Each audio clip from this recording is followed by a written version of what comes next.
the world was split into two, East and West. This marked the beginning of the era called the Cold War.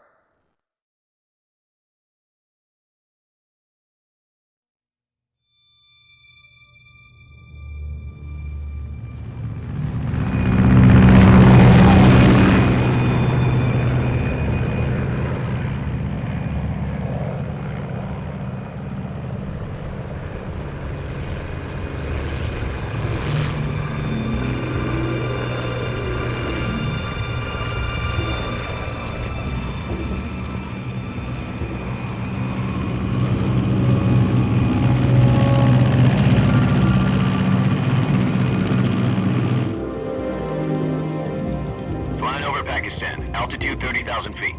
Approaching Soviet airspace. 20 minutes to drop off. Commencing internal depressurization. Equipment check. Arm main parachute. All right. You ready to go? Drop zone still showing a high pressure mass. Cav okay. Good. We've got high visibility.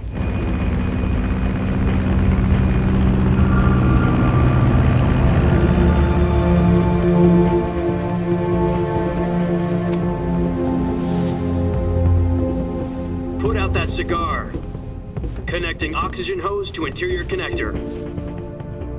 Put on your mask.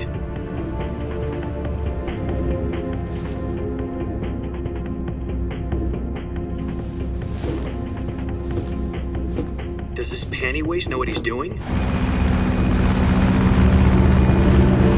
Approaching release point. 10 minutes to drop off. Hey, are you deaf? He said put out the cigar and put on your mask.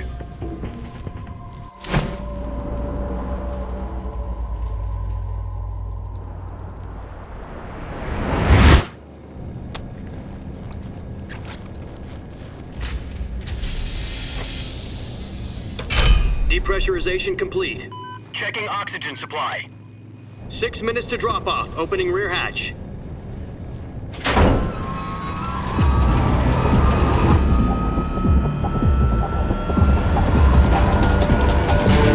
Sunrise.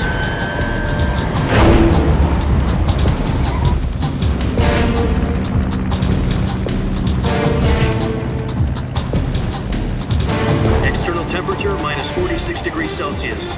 2 minutes to drop off. Stand up. You'll be falling at 130 miles per hour. Try not to get frostbite from the wind chill. 1 minute to drop off. Move to the rear.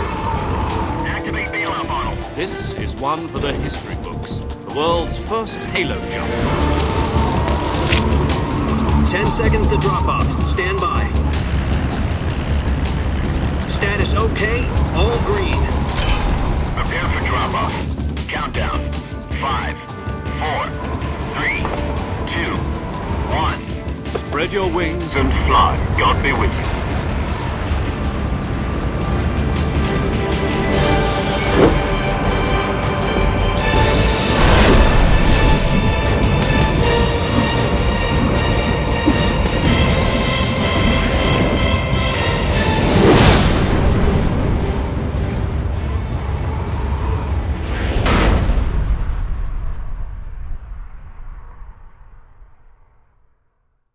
Jack, I've got some important news.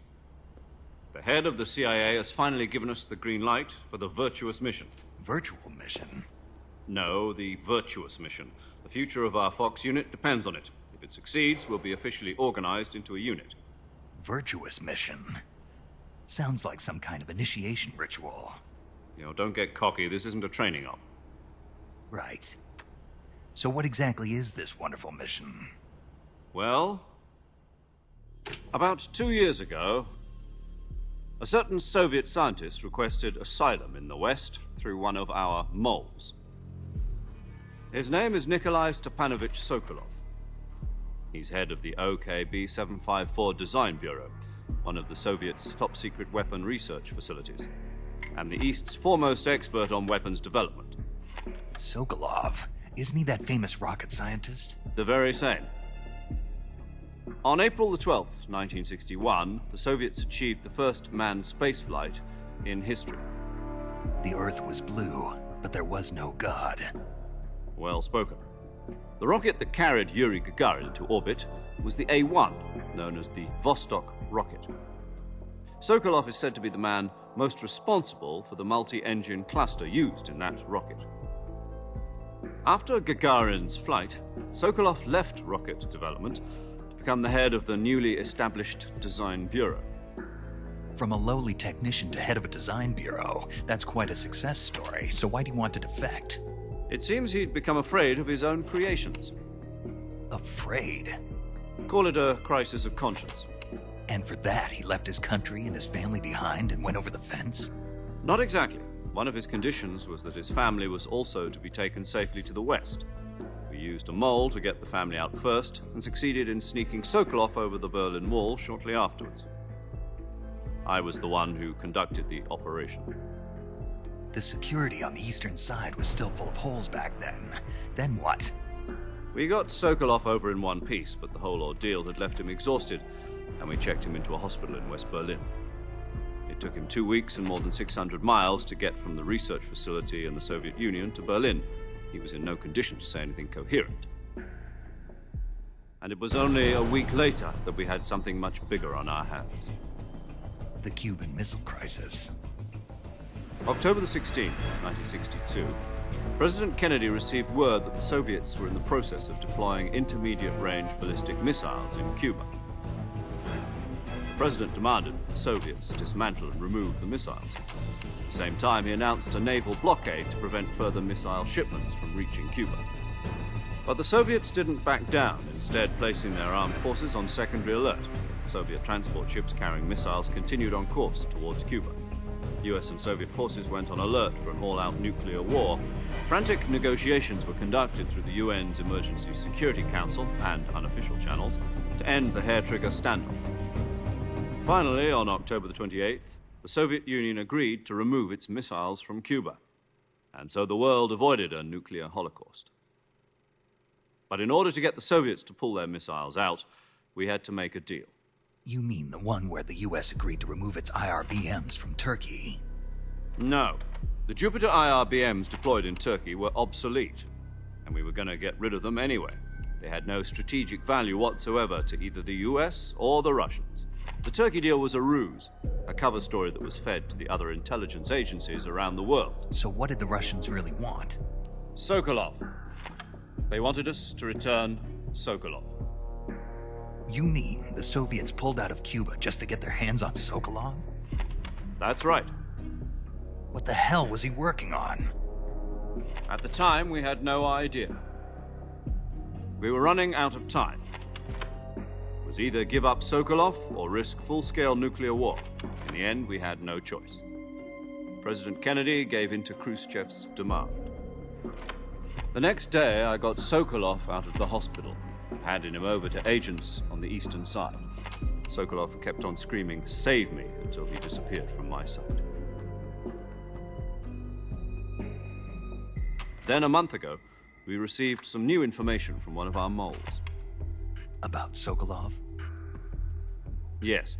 He was taken back to the research facility and forced to continue working on the weapon in question under KGB supervision.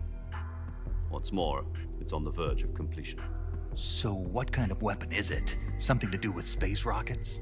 No, missiles. Same technology. I guess you're right. We don't know the details, but it appears to be a new kind of nuclear device. For half a year now, the Soviets have been conducting frequent nuclear tests at Semipalatinsk. Something to do with the weapon, I assume. We're talking about a secret weapon so big that Khrushchev was ready to pull out of Cuba to get it back. Is Sokolov still in the facility? No. According to our intelligence, he's in Tselinoyarsk, a place in the mountains about 3 miles to the west that's known as the Virgin Cliffs. The Virgin Cliffs. Nice name for a virtuous mission. They moved him there just recently. Why? Apparently, they're conducting a field test of the weapon, but it's our best chance to get him back. This mission would never have been possible if he was still in the research facility. This is our last chance. Sokolov must have known that too when he contacted us.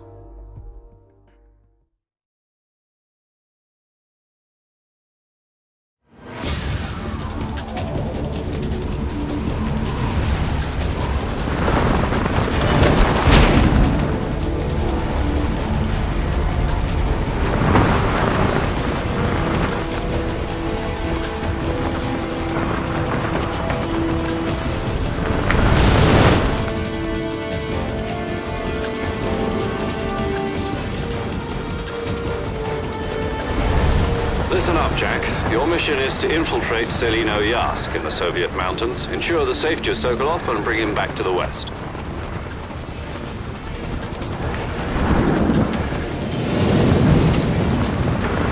If we don't get Sokolov back before that weapon is complete, we'll be facing a major crisis.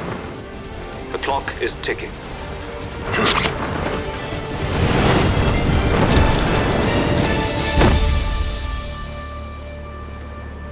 Once we've confirmed the rescue of Sokolov, stand by at the recovery point. A recovery balloon will be dropped at that point. Helium will be pumped into the balloon to inflate it. The process takes about 20 minutes. Once it's complete, the gunship's arm will latch onto the balloon and pull it up. The Fulton surface-to-air recovery system. I'm familiar with the theory. Take it easy. It's been combat-proven. Do you think Sokolov is up to it? The shock will be less than during a parachute jump, and the arm can handle up to 500 pounds. So you're planning on going over the border in a single combat Talon? She's equipped with two 6-barrel 20mm Vulcan cannons, as well as two 40mm machine guns.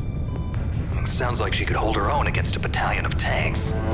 Even with the fuel in the reserve tank, we're facing a 4-hour time limit. If all goes well, it shouldn't take more than a few hours.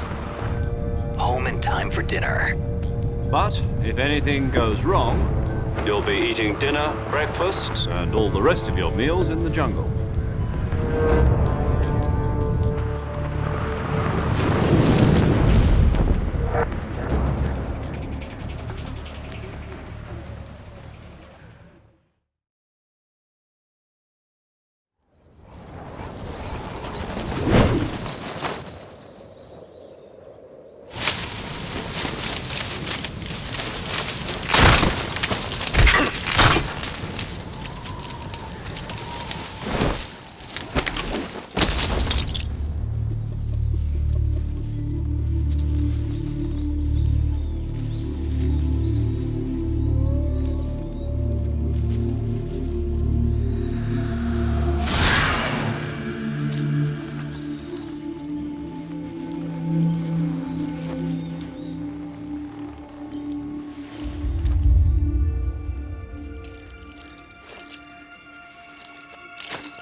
Do you copy?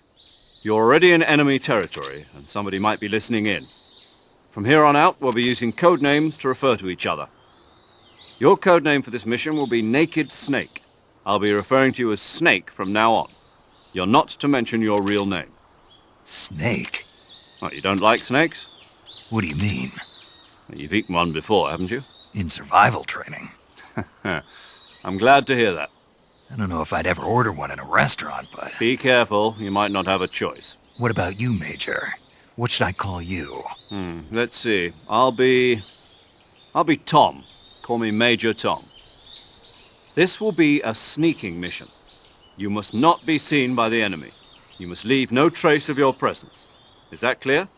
This kind of infiltration is the Fox unit's speciality.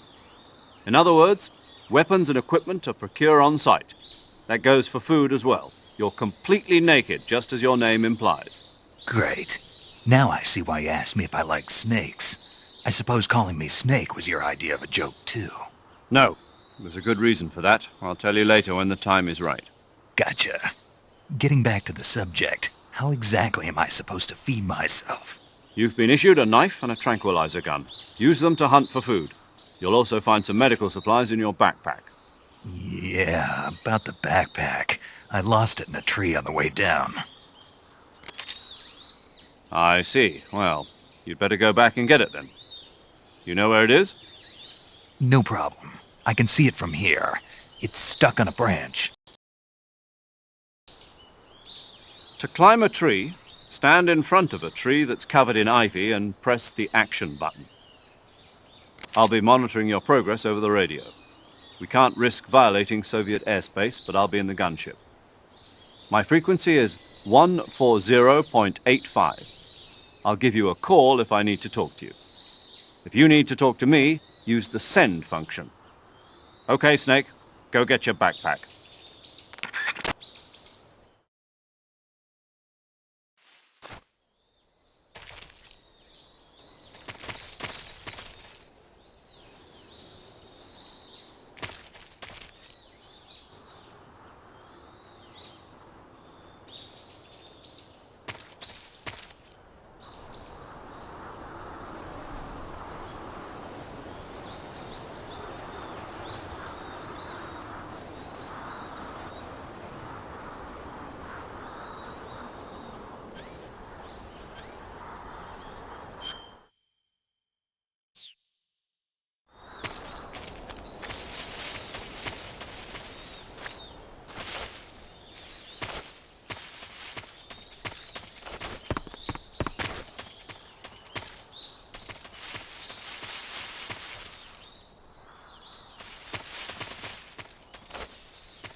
I see you've retrieved your backpack, Snake.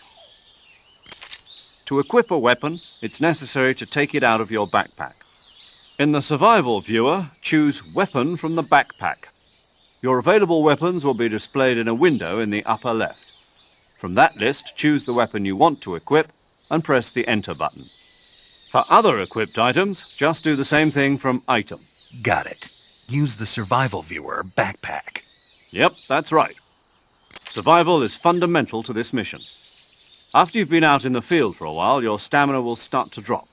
If your stamina gets too low, it'll affect your performance. You won't be able to shoot accurately, for example, and your wounds won't heal as smoothly.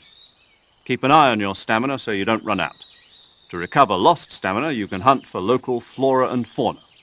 You can use either your tranquilizer gun or your knife to hunt. My only weapon is a Mark 22 Hush Puppy tranquilizer gun? That's right. It's been fitted with its own suppressor. However, the suppressor will deteriorate every time you fire. Once its durability reaches 0, the noise suppression effect will be gone. So don't get too trigger-happy with it. The suppressor's durability is shown in the icon. Any weapons and equipment beyond what you're carrying now, you'll have to find as you go. I have to find my own weapons and equipment? Whose crazy idea was this anyway? Solo covert actions are standard Fox operating procedure. You can't leave any traces of your presence. No weapons, equipment, footprints, sweat, or bodily waste. The same goes for bullets and cartridges, too. Your presence in enemy territory is already a violation of international conventions of warfare. There aren't supposed to be any American soldiers in Russia. It could spark an international incident. You can't let anyone see you. You can't let the enemy know you're there. This is a stealth mission. You're a ghost, Snake, in every sense of the word. And there'll be no rescue if you're captured. The military and US government will deny any involvement in the affair. Then I'll just have to take care of myself, huh? I'm afraid so. You've been given a fake death pill for that purpose. SIS guidelines stipulate that soldiers on covert ops like this one cyanide capsule. Tape it to your body so you can take it when you need to. How generous of you. Use it if you're taken prisoner by the enemy. It'll send you into a state of false death for a short time. Fooling them into thinking that I'm really dead. So how do I come back to life? Just take the revival pill. You mean that thing they put in my tooth before the mission? That's the one. But be careful. If you remain in a state of false death for too long, nothing will be able to bring you back. Remember that. I'll keep it in mind. You said this was a solo mission, right? Right. I guess that means I can't count on any reinforcements. Correct. The mission rests entirely in your hands. A real one-man army. Relax. There's a support team ready to back you up over the radio. Who? I'll introduce them to you. This time, survival is of utmost importance. The first member of the support team will be in charge of monitoring your physical condition, acting as a medic, so to speak, as well as recording your mission data. She's a member of Fox as well, and she's here on the gunship with me. She? Hello, Snake. I'm paramedic. Nice to meet you. Paramedic. As in a medic who comes in by parachute. Aren't you going to tell me your real name? Are you going to tell me yours, Mr. Snake? My name, huh? It's John Doe. And they call you Jack for short. You're a regular Captain Nemo. A name means nothing on the battlefield. After a week, no one has a name. What's your name? Jane Doe. Very funny. I wasn't joking, but I'll tell you my name only if you manage to make it back alive. My frequency is 145.73. She's also in charge of recording your mission data. Whenever you want to save, send a message over the reserved save frequency, 140.96. So saving lets me record my mission data. That's right. It also records the state of your health. Good to know. There's one more person I want to introduce you to, Snake. Huh? Speaking of snakes, you remember the boss, don't you? A legendary soldier and your mentor. Actually, it was the boss that got the DCI's authorization in the first place. She's going to be serving as Fox's mission advisor. Boss is? She also helped me plan this mission. She and I were at SAS together. Jack, is that you? How many years has it been? Boss? That's right. It's me. Talk to me. Let me hear your voice. It's been 5 years, 72 days, and 18 hours. You've lost weight. You can tell just by the sound of my voice. Of course I can. I know all about you. Really? Well, I don't know anything about you. What's that supposed to mean? Why'd you disappear on me all of a sudden? I was on a top-secret mission. You didn't need me anymore. But there were still so many things I wanted you to teach me. No, I taught you everything you needed to know about fighting techniques. I taught you all I could. The rest you needed to learn on your own. Techniques, sure. But what about how to think like a soldier? How to think like a soldier? I can't teach you that. A soldier needs to be strong in spirit, body, and technique. And the only thing you can learn from someone else is technique. In fact, technique doesn't even matter. What's most important is spirit. Spirit and body are like two sides of a single coin. They're the same thing. I can't teach you how to think. You'll just have to figure it out for yourself. Listen to me, Jack.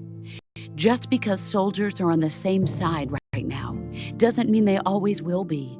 Having personal feelings about your comrades is one of the worst sins you can commit. Politics determine who you face on the battlefield.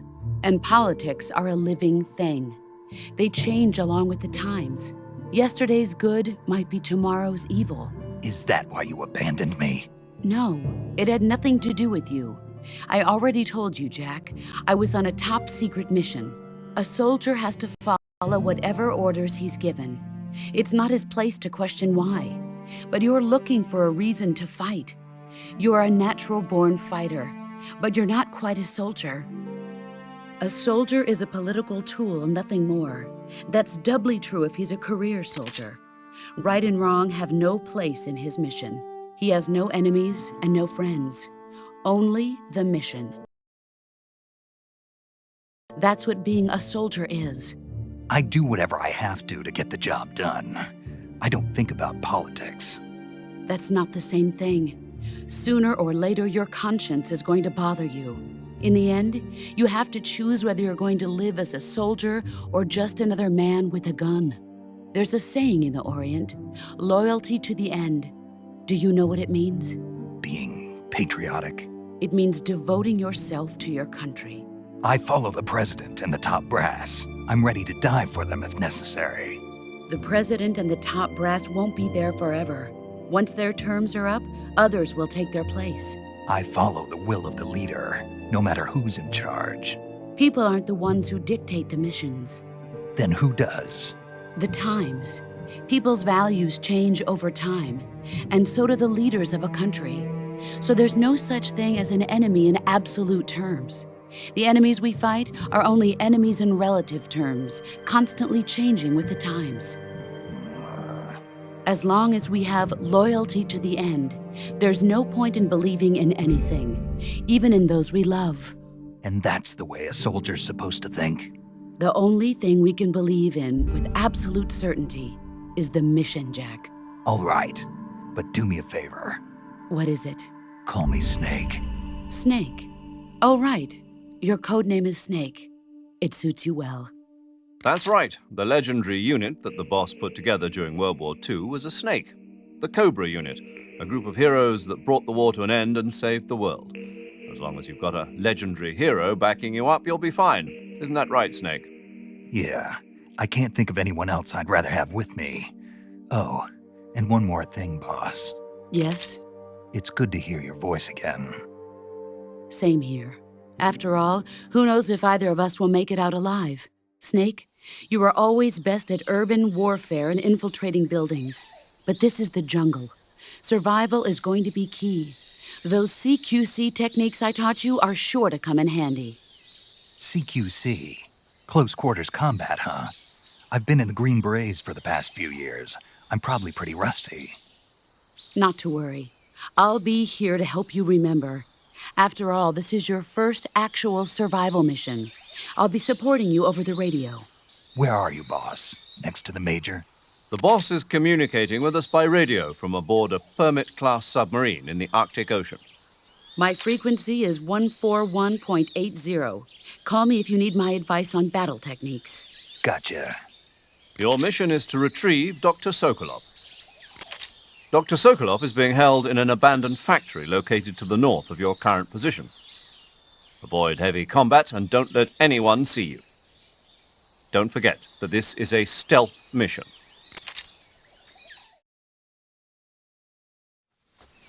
Snake, try to remember some of the basics of CQC.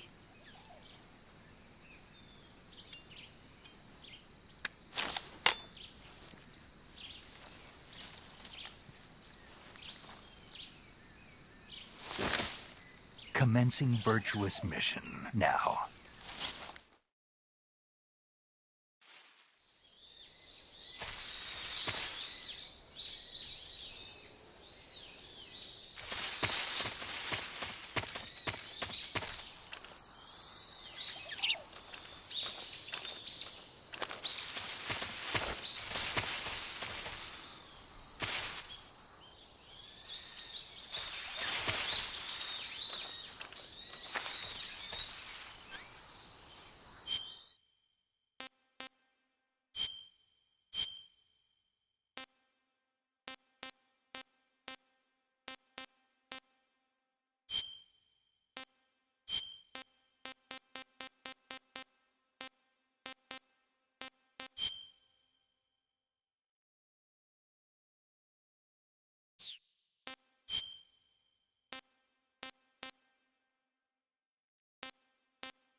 Major, I've spotted 2 enemy soldiers.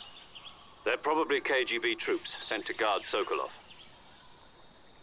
AK-47s and grenades.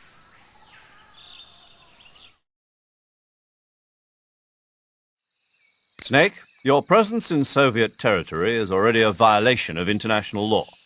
We can't let the Kremlin find out that the CIA and the American government are involved. Contact with the enemy is strictly prohibited. Don't engage them in battle either.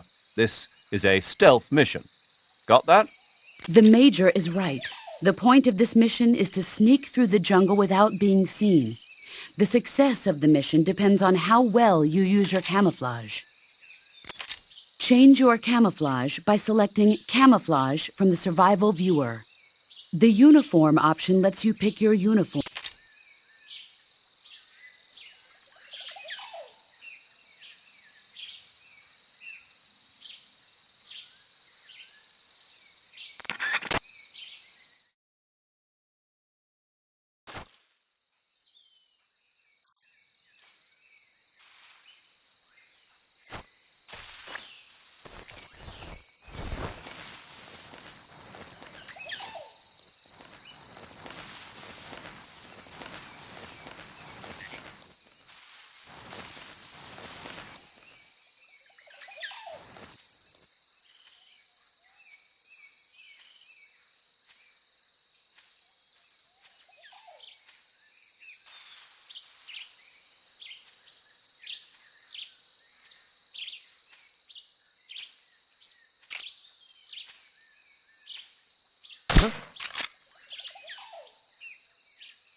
It's just my imagination.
think I saw something.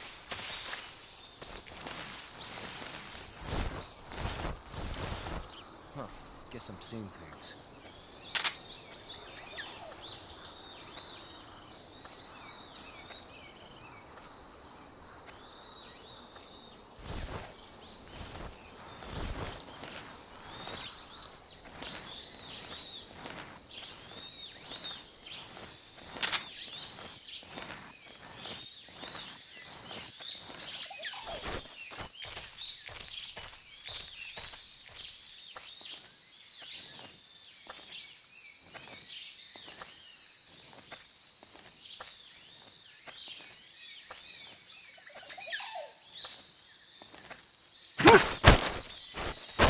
Speak.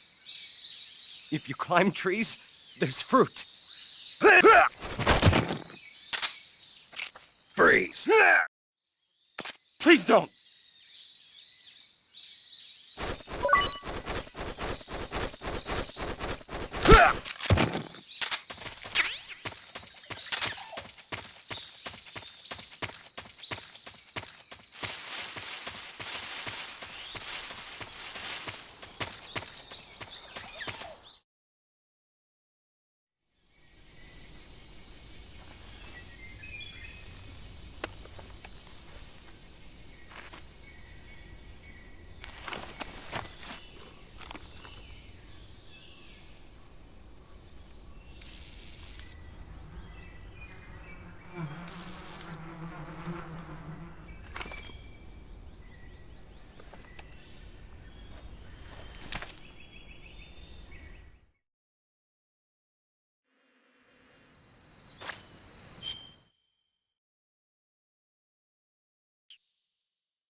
Disgusting.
Saving the game, Snake?